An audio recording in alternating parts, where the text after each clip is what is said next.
Hello, everyone, and welcome to the Cartier Women Initiative Science and Technology Pioneer Award Ask Me Anything session.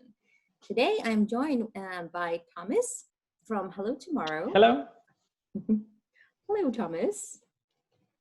And shortly, we'll also be joined by Kristen, who's the co-founder of Safi. And Kristen was a 2018 Cartier Women Initiative Fellow and also the 2017 Hello Tomorrow Grand Prize winner.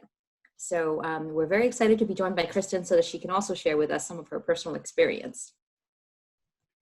We're going to ask everybody to type your questions in the Q&A box that is part of Zoom. And then later on during the Q&A segment, you will also have an opportunity to just simply click raise hand to request to be unmuted, and then you can ask your questions out loud. Feel free to share any comments or feedback in the comment section. And perhaps just so that we get a sense of who's in the audience, feel free to share with us your name, your company, and also maybe what is your company working on that is trying to reach one of the UN SDG goals. At the end of the Ask Me Anything session today, you will also receive an invitation to join our LinkedIn group for the 2021 applicants after the session. And this LinkedIn group actually amazingly have close to 800 applicants active on it already. So it's a great community of women impact entrepreneurs that you can network with and share ideas with together. So without further ado, I would like to share with you the vision of the Cartier Women Initiative, which is to create a world in which every woman entrepreneur driving social and environmental change can achieve her full potential. And this year, we have created the new category of science and technology, specifically as the 8th category that is a global category. Our application period at the moment is open, and please apply before July 31st. And this new category is built in collaboration with Hello Tomorrow. And so today, Thomas will share with us a bit about the eligibility criteria as well as some of the selection criteria. So who should apply? So Thomas, I'm going to hand it over to you to share with us the eligibility criteria for this new category. Thank you, Wingee. So for this new category, we're looking for for-profit businesses with a strong technological scientific innovation. So that means that the businesses should be based on the development of a new technology, scientific discovery, or complex engineering process, and not only on a disruptive business model. We are looking for early stage companies. We put here a minimum TRL 4. So the TRL is the technology readiness level. It's a scale going from 1 to 9, 1 being the ID stage, 9 being the commercialization phase. Basically the TRL 4 means that the technology that you're working on has been validated in a lab, so in the laboratory environment, not yet in real life environment. And it means that if you're at least in the process of creating a prototype, then you fit the basic earlier stage requirement. And for this category, we are looking at companies, businesses that are up to 5 years after commercialization. So the earliest stages one would be TRL 4, and the later stage ones would be 5 years after commercialization of their main product. We are also looking for this category for businesses that meet at least one of the SDG, the Sustainable Development Goals defined by the UN, could meet several ones. So we're looking for impact-focused businesses. And in terms of requirements for the applicants, we're looking at English proficiency of at least B1 level, individual age 18 or higher, and who can commit some time to the Cartier Women's Initiative program during the application process and afterwards during the length of the program. Maybe we can go to the selection criteria. Once you applied, then you'll be evaluated on different criteria. The first one is the technological innovation. So as I was saying in the eligibility criteria, your business must be based on the development of a new technology and not only on a disruptive business model. That means that the technology that you're basing your business on needs to be a new or at least a substantive improvement of an existing technology. It needs to be developed by the team, and it's not it shouldn't be just like reusing existing technological bricks that you can find off the shelf. The second evaluation criteria is the market and the market access strategy. So we are looking for businesses that have a large market that is nearly uncharted.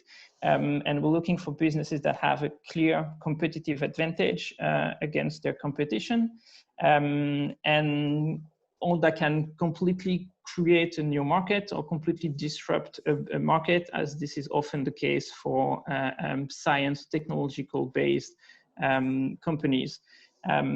So in the application form, make sure to mention like all your competitors and what your competitive advantage is compared to all of them, not only the existing ones, but also the upcoming competitors, like other startups that might come into the same market. And in terms of market access strategy, the important thing is that it needs to be very clear, since we're looking at startups that are pre-commercialization as well as post-commercialization. We'll be looking at slightly different things. So if you're pre-commercializations, you need to have identified all the risks.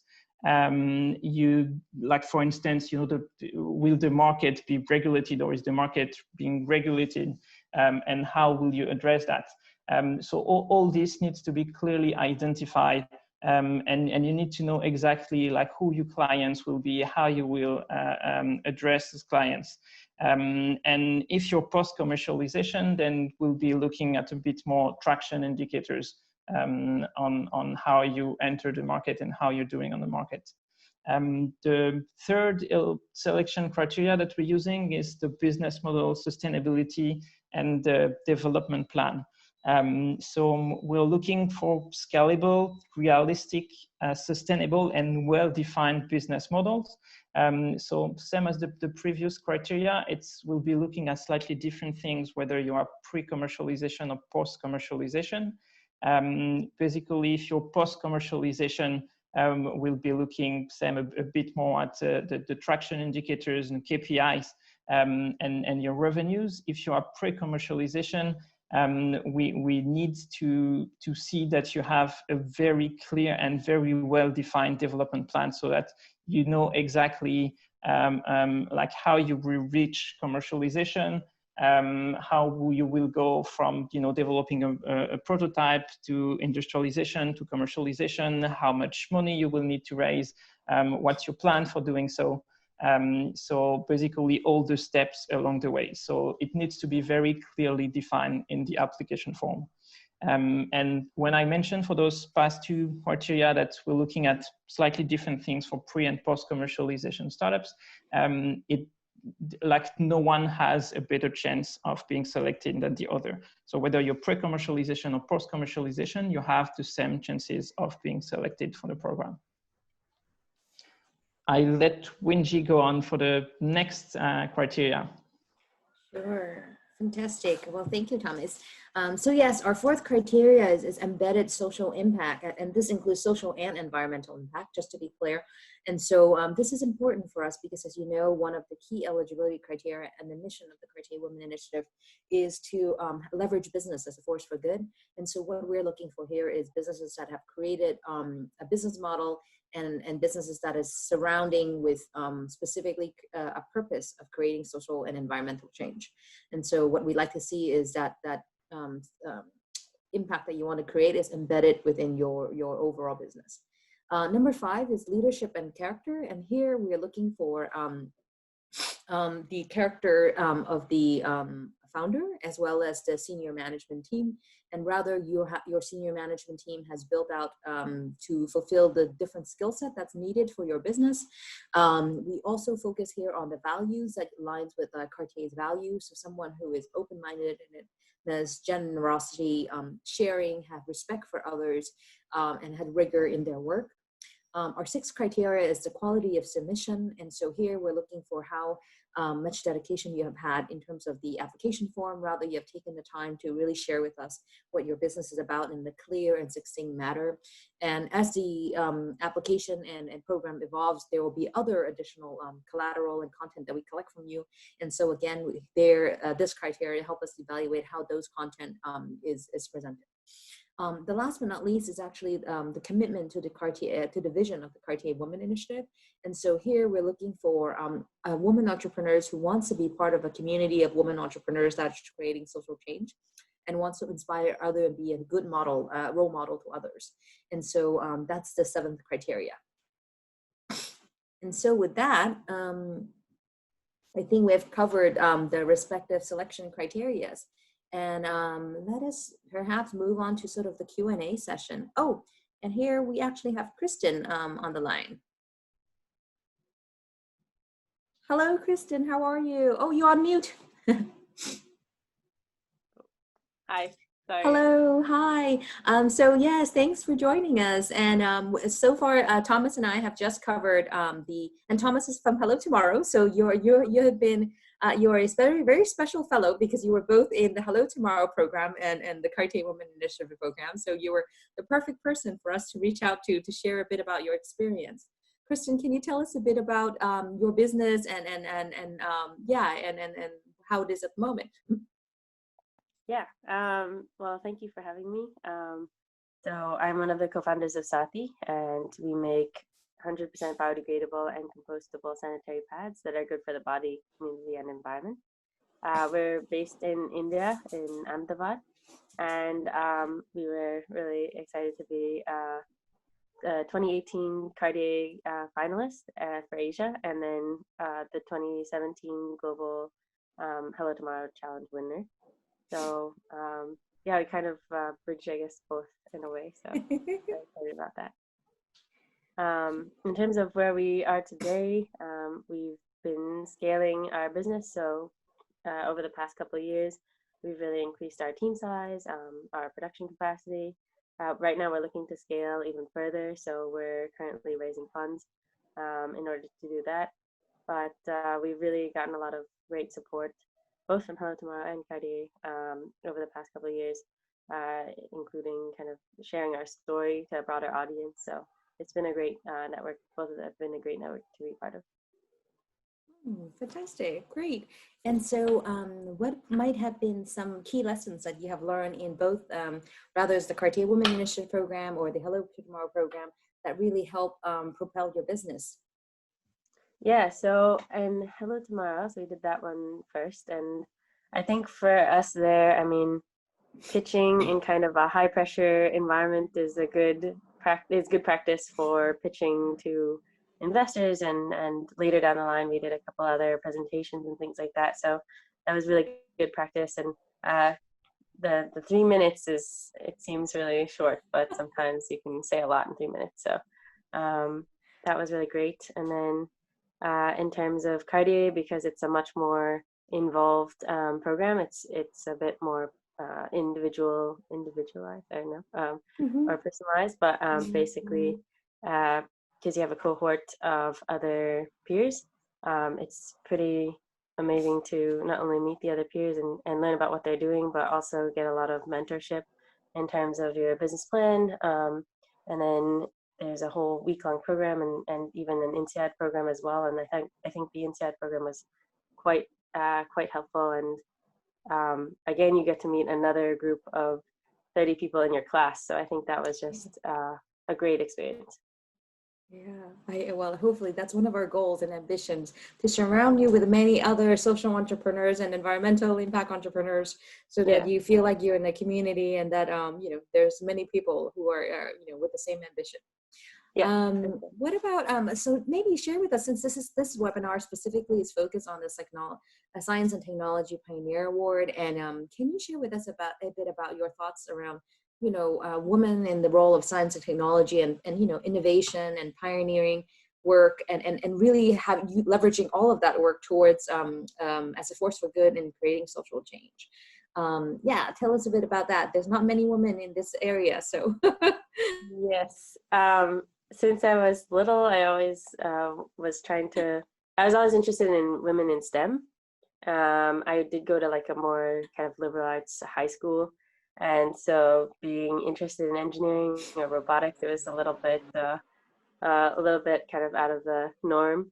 But then I studied engineering, and that was really kind of where I was like, oh, this is really awesome. And why aren't more women in this field? Because I think there's so much more to it than when you're little and everyone's like, oh, yeah, engineers are kind of like, I mean, they work on machines and it's more of a like boy thing to do and stuff like that. So I think one of those things is just having more role models. So hopefully there's more and more people now that are even in those fields and can share, you know, what a career would look like in that area. And then in terms of science and tech and innovation, I guess in that sense, I think women have a lot to contribute to the solutions. So we do make up half the population, and so there are certain problems also that need to be solved that women may be aware of that are not currently being addressed. Like even if you look at women's health. So I don't know, this is a fact that I learned just last year, which is very sad, but basically, you know, the dosages for medicine was all based around an adult male and their body and all of that. And I think just to know that is just, it's kind of crazy because it's more than normally, like most men are larger than women, and then you have to factor in, okay, that dosage is too high, and this is just a norm. So how do we kind of see, okay, there are differences and we need to account for that, and what are some of the experiences that women face that may need solutions or new solutions as well, and how can we kind of be on the forefront of creating those solutions for ourselves? Excellent. Yes, indeed. I know. Oh, we really need to get more women involved in this area for sure. Yeah. So how about any advice or tips you might have for future applicant? I suppose we're a new category, but since you applied it to both of the programs, you'd be a excellent candidate to share some advice with the applicants. Yeah, I think it's just putting your best foot forward. So, you know, if you have an idea that kind of straddles these three categories, so in terms of the, you know, science, tech, kind of, we also have a technology that's patent pending. So, if you have something like that, I'm sure uh, that's eligible. And then if you're looking at kind of just how to condense your story and make it so that you're really putting it in the best light, and talking about not only the business aspect but probably also the impacts that you make. I think for us, we looked at how our business model was very holistic in addressing the problem, but also having these different aspects of impact. So I think if you're able to convey that in your application, it will be a good, you'll be a great candidate. Excellent, great, oh, terrific. Well, perhaps we should move on to the Q&A segment of our talk today. I think we have some questions that is upcoming. So our first question is from an anonymous attendee. How much weight or importance is put on social media presence, considering that we are pre-commercialization? Having a social media presence didn't seem wise to focus on until we had a product to launch to the public. Thomas, what would be your thoughts? I wouldn't put too much focus on that, because it's true that depending whether you are pre or post commercialization, depending if you are like focusing on B2B or B2C, then you might not have the same social media strategy. The only thing is that we could check basically what's your communication online to see if you're aligned with the values of the Cartier Women's Initiative. But it's if you don't have a presence on social media, that's not a negative thing. Yeah. Yes, exactly. Yeah, I don't think that's actually not part of our evaluation criteria. So yeah. Terrific. Great. We also have another question from Tara June Nezra. Hi, Wingee and Meng. Nice to meet you, Thomas and Kristen. Oh, she has everybody. What is the relationship between Hello Tomorrow and Cartier Women Initiative in terms of the development of product and IP rights for this new stream? Do you envision a unique approach compared to other types of deep tech development initiatives? That's the first question. So maybe I will, so maybe we could share the answer to the first question first. So maybe I could start on that, Thomas. So we are super fortunate to have Hello Tomorrow to be a partner in this new category. The truth is, we have been doing this work around women entrepreneurship and specifically around impact for the past 14 years. And as we were looking back in all of our applicants, all of the fellows in our program, what we felt was that there was a group of, and historically we have had about, I think now we're up to about 250 women impact entrepreneurs in our program, and about 25 of them are in the science and technology category. And as we evolve our program and create programming that is more geared towards women entrepreneurship of a specific stage of the company, what we found is that actually technology and science pioneers, especially in the deep tech area, their businesses are set up in a different way, and also their business development cycle is different. And so what we thought would be an appropriate way of thinking about this group of entrepreneurs and also trying to create resources that would be relevant to them is to have them separate as a global category. And at that point, we were looking around in the overall ecosystem to see who is already doing this work around deep tech and sustainable development goal and creating social and environmental change. And we found our wonderful partner, Thomas, at Hello Tomorrow and their whole team, who were really just amazing. And when we share with them that, hey, we have the ambition to share sort of the resources and work that we have been doing around women, but specifically in this work, and rather they have interest to work with us, they were really excited about it also. So this is how we created this program, and we're excited because I think the resources of the Cartier Women Initiative is much more around leadership capabilities of a woman entrepreneur. It's much more around strategic financial mindset. It's around speaking to inspire in terms of advocacy. And so in so many ways, it's very complementary to all of the resources that Hello Tomorrow offers to the various program participants of Hello Tomorrow, and also many of the other, I would say, programs out there. So we find ourselves, or we hope to be sort of fairly complementary and sort of just bringing more resources to women entrepreneurs who are in this category. Thomas, what would you like to add to this? That's your perspective of Hello Tomorrow. you pretty much said everything. So we're very excited as well to be partnering with the Cartier Women's Initiative. As you said, so we're focusing on deep tech for the past 6 years. Our programs are very, very complementary. And so we always wanted to support more women entrepreneurs. We try to do what we can during our event, having a balance between men and women in terms of speakers.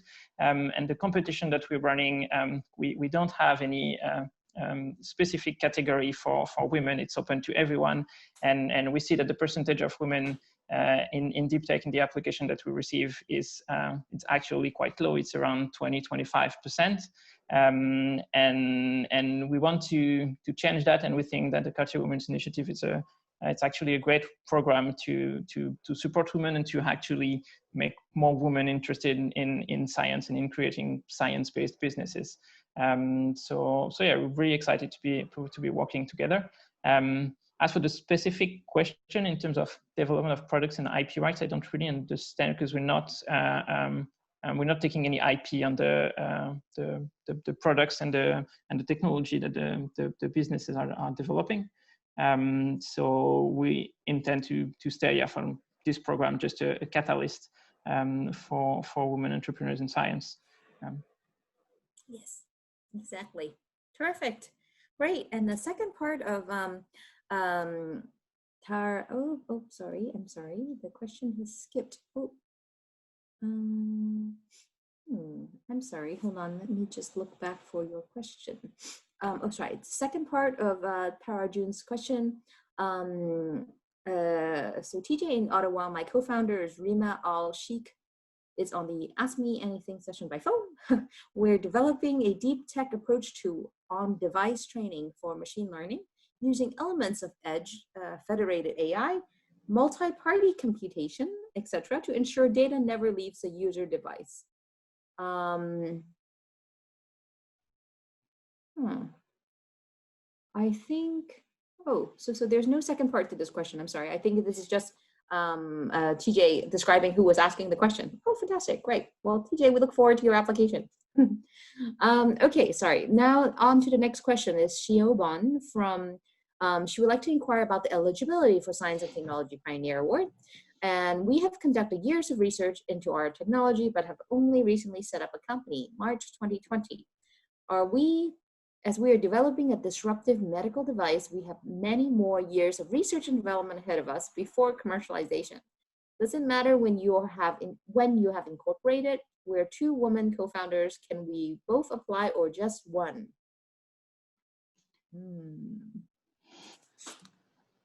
Only one of you can apply, unfortunately. I'll answer the second part of the question here. Thomas, would you like to take the first part of the question? For the first part, so yeah, for the first part, no, it does not matter when you have incorporated, as long as you are past TRL4 and not commercializing your main product for more than 5 years.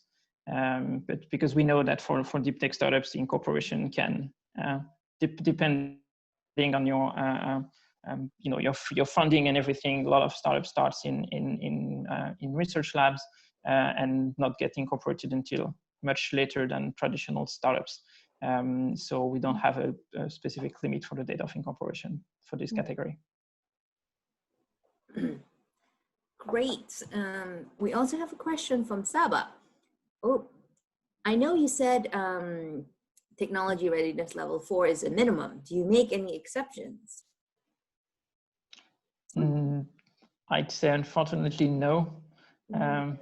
That's one of the eligibility criteria. So we put the limit there, but it's an annual program, so you'll be welcome to apply when you reach TRL4. Exactly. Hopefully that will be soon, and we'll see you next year. Yes. Great. Our business can have an impact on several SDG, but there's only one SDG where we will have a much bigger impact on all the others. For the SDG metric part of the application, can we have 3 different metrics associated with one SDG, or does each metric needs to reference a different SDG goal? Oh, this is an excellent question. I'm glad you're making so much impact in all the different areas. I think one with much bigger impact than I would report on the one SDG where you have bigger impact than others and the respective metrics that's underneath that one.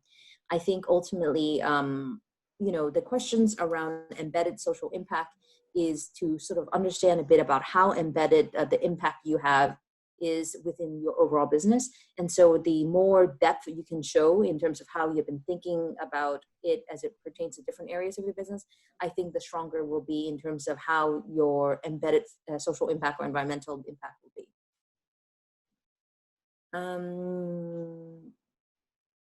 Okay, here's another question. What are the main points I need to evaluate or consider when deciding whether to apply to the Regional or Science and Technology Award? Thomas, I'll let you answer the Science and Technology one.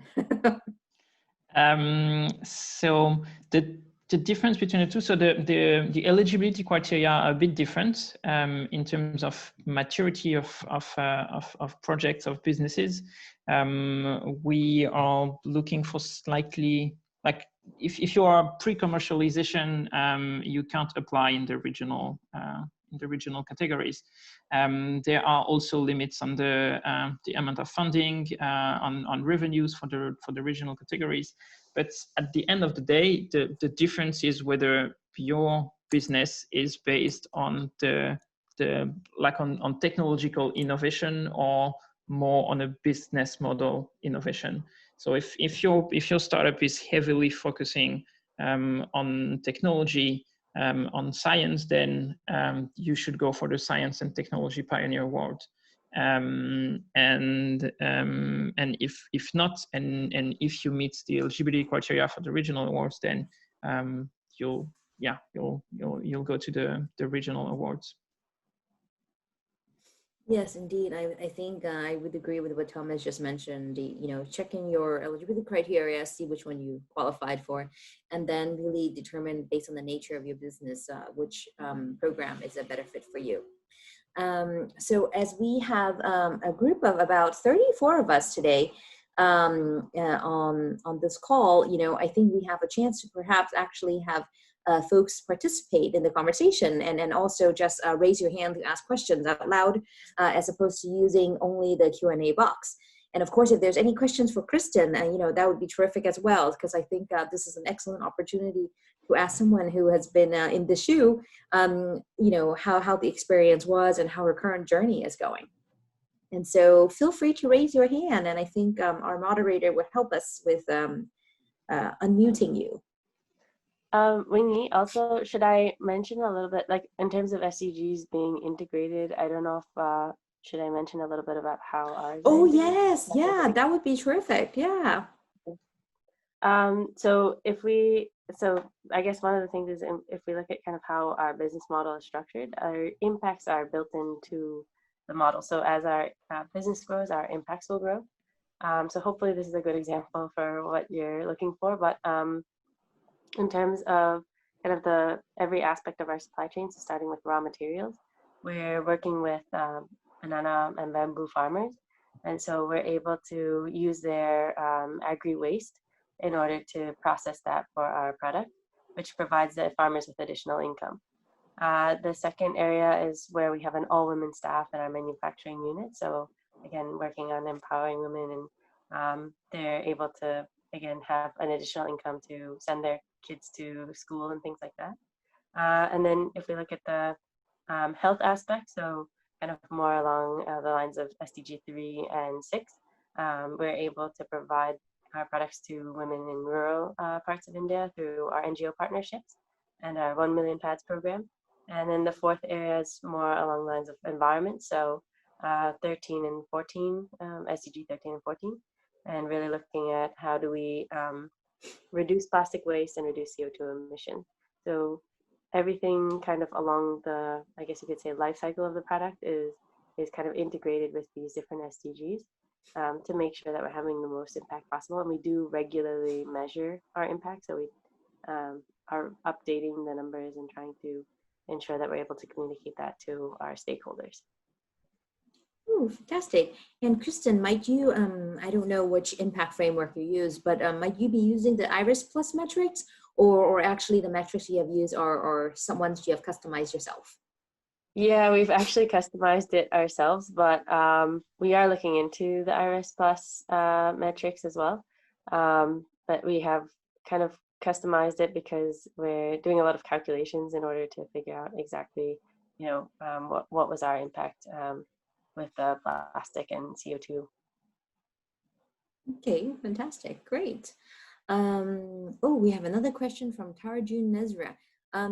Tarjun, did you want to ask your question live, or should I help you ask the question? I think you're unmuted now. Yes, hello. Nice to meet all of you guys. Yes. Thank you so much for taking this time with this specific stream. The other AMAs are really helpful, but this is really nice to have this specific science stream question series. So Kristen, my co-founder Rima, who's on the phone, so she can't join vocally, unfortunately, and I were really impressed hearing how you described and presented your work. Obviously, you've had a lot of practice, but she is our everything tech person. She developed this thing from scratch, and she was wondering, do you have any tips, any things to avoid when you're talking about something that you've sort of made yourself and you've been working on for years? How do you avoid getting pulled into kind of a jargon world, and especially with an international audience, which we all have these days? Et tellement le mot francophonie, Thomas, c'est un grand problème aussi, avec tous les deux langues de l'ONU et tous. Donc, so basically just your tips on the new world of international communication about deep technology. Yeah, thanks for the question.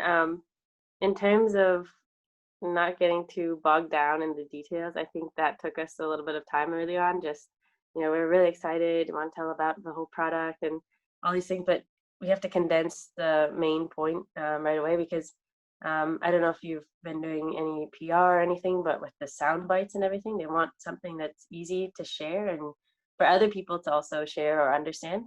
And definitely in terms of tech, we do have one slide, but we kind of cover it in a very high level way, unless we have really 10-20 minute presentations, in which case, and that person is very much interested in the tech versus the business. So I think it's knowing your audience, being able to summarize kind of the problem statement and the solution so that it just, the story flows, right? So if you have if you're able to tell the story of your business in a way that makes sense, that people are easily able to follow and don't get lost in too much of the technical details. Although I think for a deep tech application, there will be a section where you will get to talk about the technology, but still think about if they know, if they're experts in that technology or they're experts in understanding kind of a higher level, and then you would need to explain it in that way. It just really depends on the audience. And then I forgot the second part of your question. The second part, that was amazing, thank you. I took notes the entire time. The second part is really focused on this next new arena we're all playing in with the international world.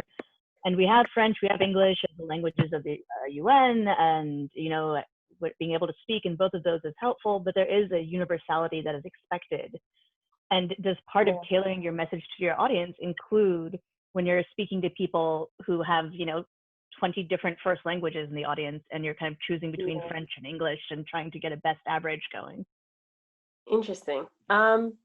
So far we haven't had, we did pitch at Hello Tomorrow, which was in Paris, but it was a more international audience as well. And they had all the pitches in English. So far we haven't had too many issues with English versus, I guess, Hindi for us.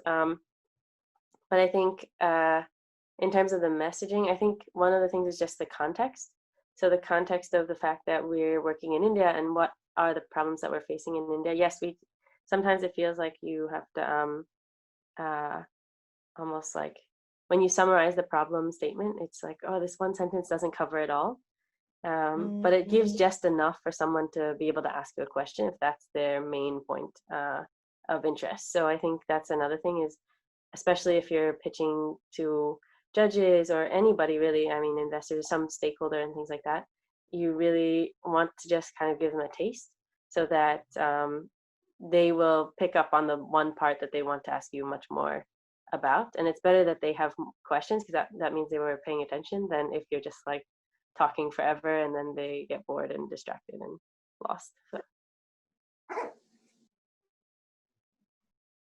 Great, terrific. Lily, I think you also have a question for us.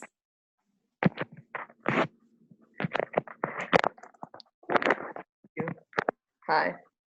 Hello. Hello, hi. It's nice to hear all your comments. It's very interesting. And it's a very big opportunity to be in touch with some so intelligent people and fascinating. Really, I appreciate very much this opportunity. I would like to ask you, it was very difficult to get through to be an entrepreneur in the science and technology project. It was very difficult to go through that experience and show all your technology and everything you have worked all together, for the jewelry for the contest.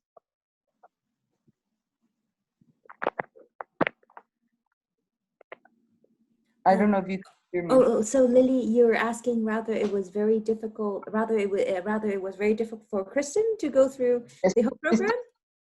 Yes. Ah, I see. Kristen, I suppose only you can share with us if that Yeah, was I the guess. case.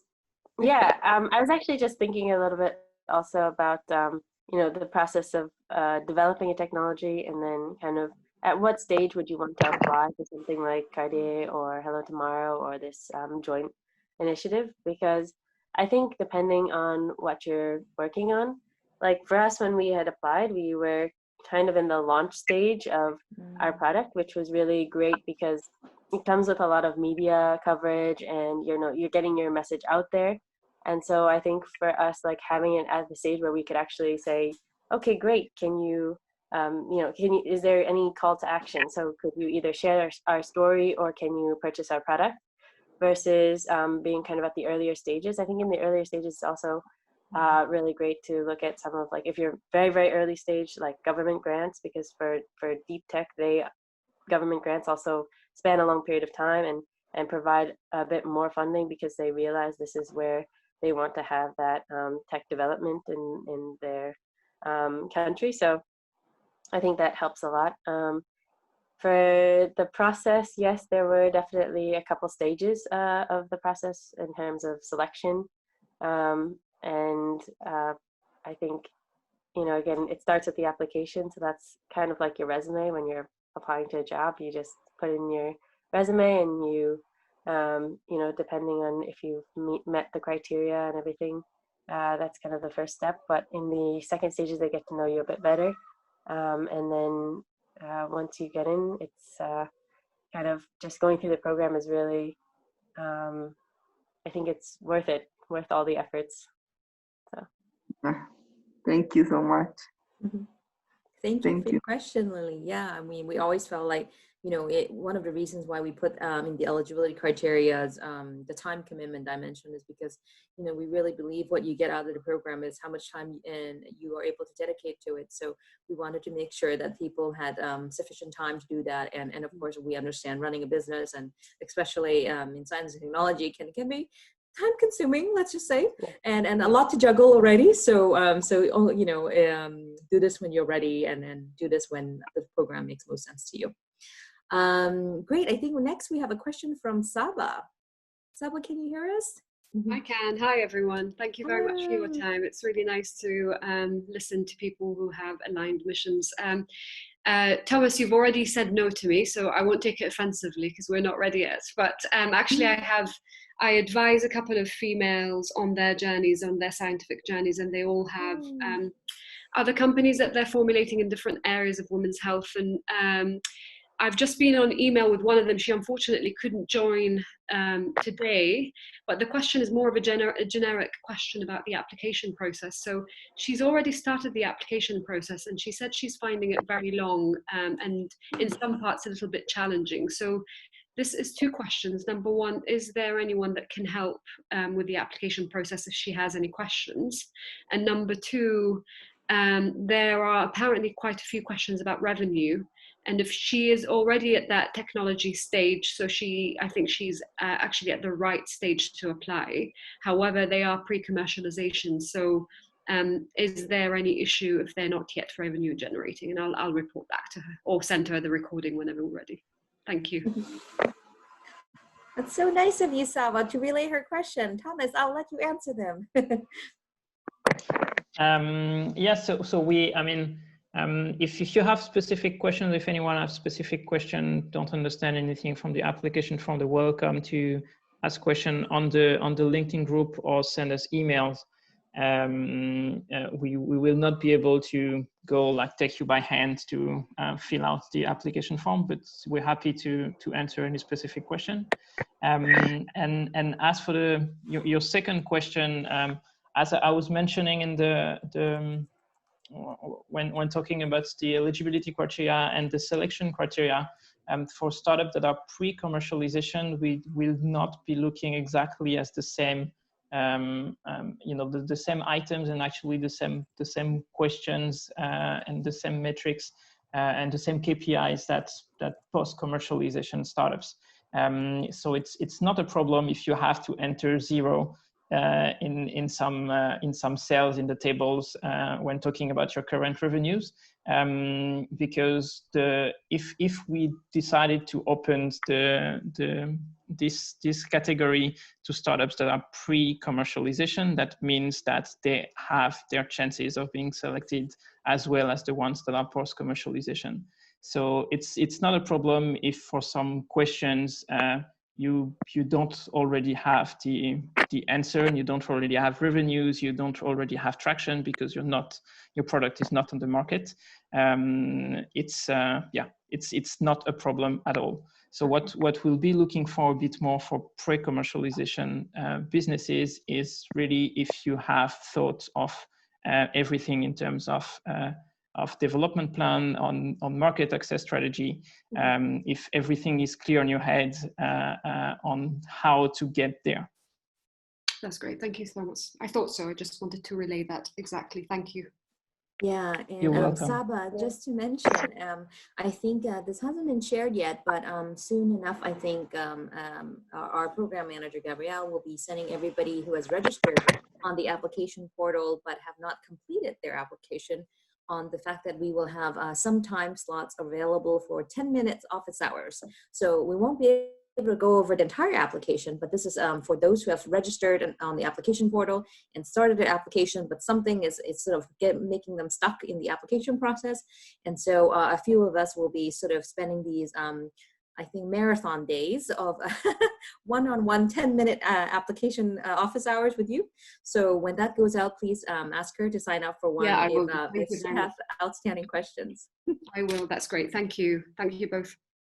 I also have a tip from the other side of the table. Oh yeah, share some tips, Kristen. So I think when we're applying, like the write-up, I mean, some of the applications are really long, but I think having those write-ups is useful for not only the application, but also for your communication for the company outward, whether it's to media or whatnot, and also like just having all the answers to these questions. I mean, if stakeholders or other, even if you're applying or looking for investment and things like that, having all these answers is actually really, really helpful. So almost like you can keep a little cheat sheet with all the answers because you'll need them later anyway. So you should definitely save your application answers to use later. The second thing is that whenever we have questions, we usually send an email. So we try to do it ahead of time, look through things and see if we have any questions, send them ahead of time, and then hopefully we get a response. Most of the time we do. So I think that also helps, but it's really awesome that they're going to do office hours because we didn't have that, I think, a couple years ago. So yeah. Yes, yeah, we're trying to innovate during these times with these Ask Me Anything sessions and office hours. Yeah. So, okay, well, Meng just told me that we have a few questions that has popped up in our Q&A box and that I should refer back to it. So here we go. For the application process, is it only the founder or co-founder of the company that can apply, or can senior leadership apply on the company's behalf, which is owned by a woman? And this is for the Science and Tech Awards. I have begun to start filling the application, but then it asked if I was the founder and stated that the applicant need to be the founder. So yes, we're looking for someone who is a woman who's in the leadership position of the company. So if you're only part of the senior leadership team and that you're not one of the founding partners of the company, I would say probably you should ask the founder to apply on the company's behalf. The other thing is there's also other questions around equity ownership and etc. And so I think we have historically found it very unusual if someone in the senior leadership position would have a large, sufficiently large equity position to be sort of one of the people of the application. And so the program is really targeted at a woman who has started a business, and sort of really driving and leading the innovation and entrepreneurship journey. Thomas, do you have anything to add to that? No, I completely agree. Okay, great. All right, so here, another question we have. Hello, everyone. We have a patent strategy in place, but we haven't submitted our patent application yet. If the description of our product becomes public, we won't be able to get the patent. Please let me know if you intend to make the information on the participants and products public and if we can sign an NDA.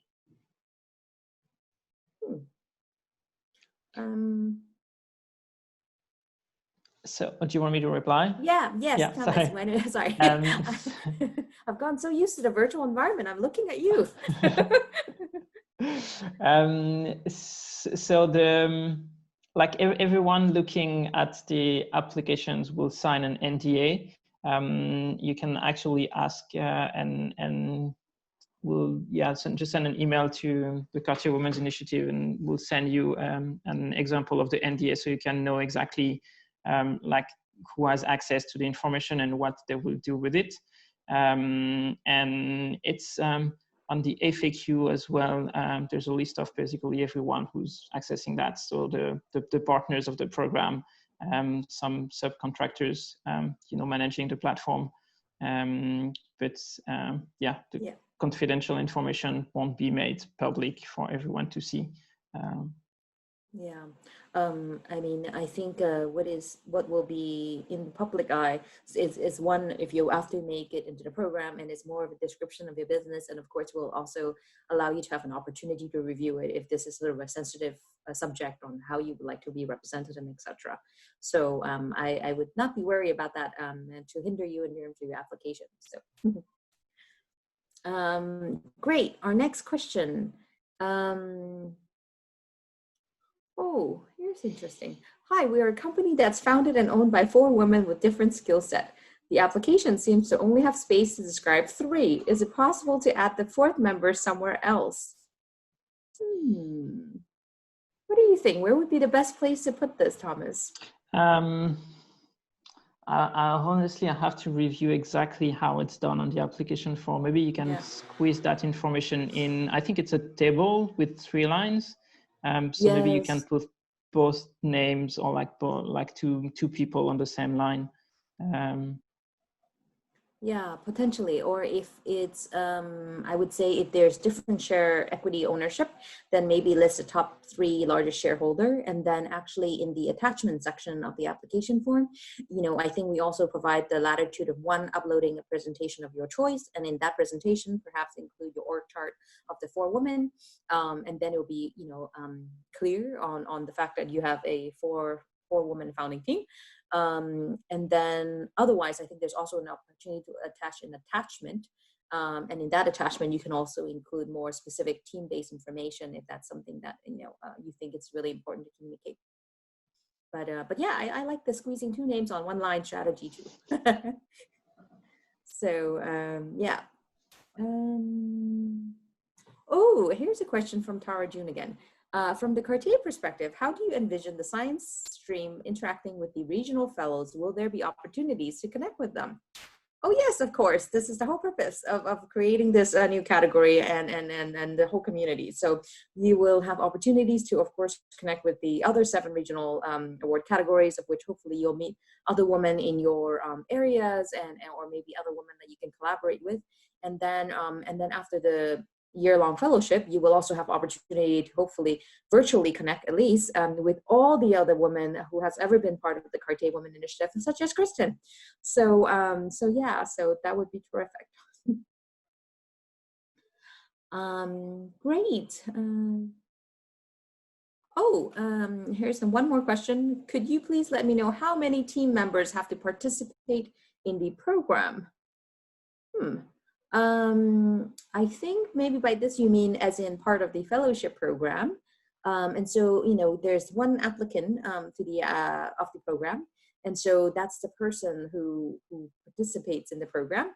However, for example, when we offer our various elements of human capital support, such as rather it is the coaching opportunity or maybe some of the strategic financial mindset workshops, we do, sometimes the company would have sort of maybe like, for example, the strategic financial mindset one-on-one coaching.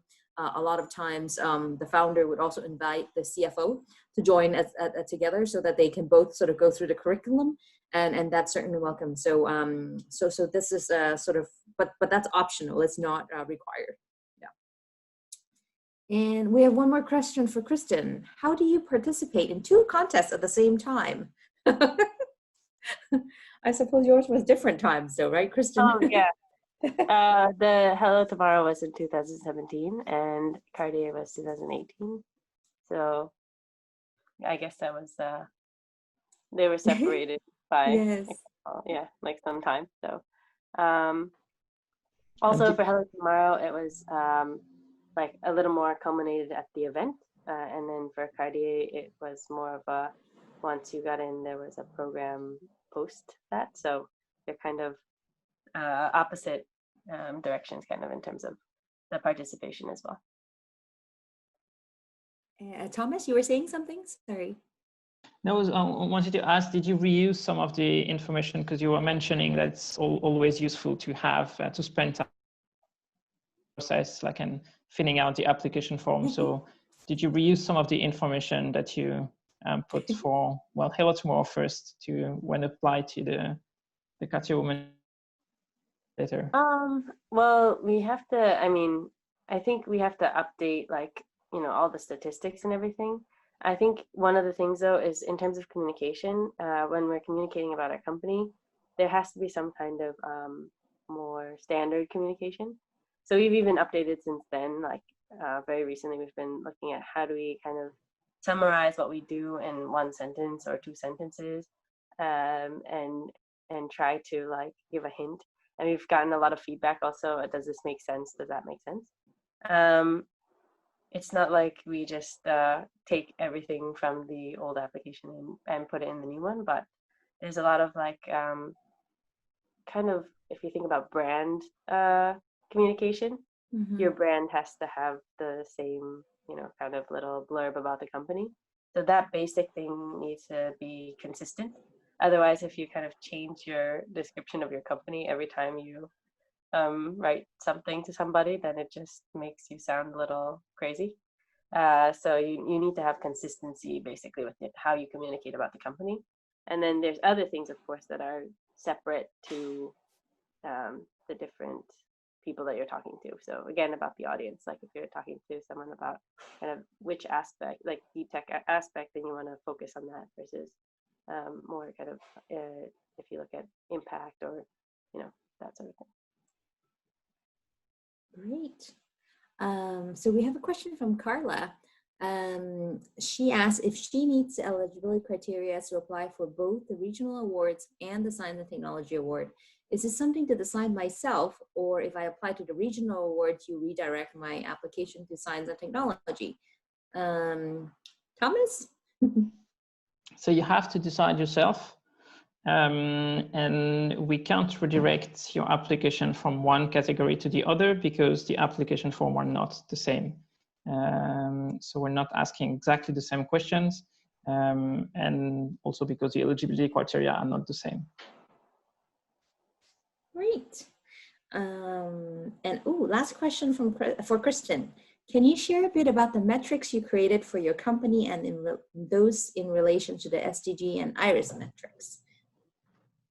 Yeah, so in terms of the metrics, we decided to measure about five metrics.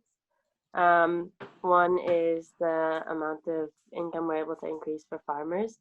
The other is the number of women that work with us. The third is how many women we've reached with our product, because there are health benefits to using a product that is made from natural materials instead of chemicals or plastic. And the fourth is around plastic waste that we've reduced, and fifth is CO2 emissions that we've reduced. In terms of like, there are other things that we could measure, but these are kind of the five that we focus on right now, and maybe as we grow, we can even get more in depth about that as well. Great, terrific. Well, great, terrific. Well, I think today we had a chance to speak with many of the folks who've dialed in and also answered many questions. And so with that, we're going to wrap up our Harass Me Anything session. Thank you so much, Thomas. And also thank you so much, Kristen. Thank you. It was really great seeing both of you, and thanks for all the great responses. All right, bye-bye. Thank you, everyone. Bye. Bye-bye.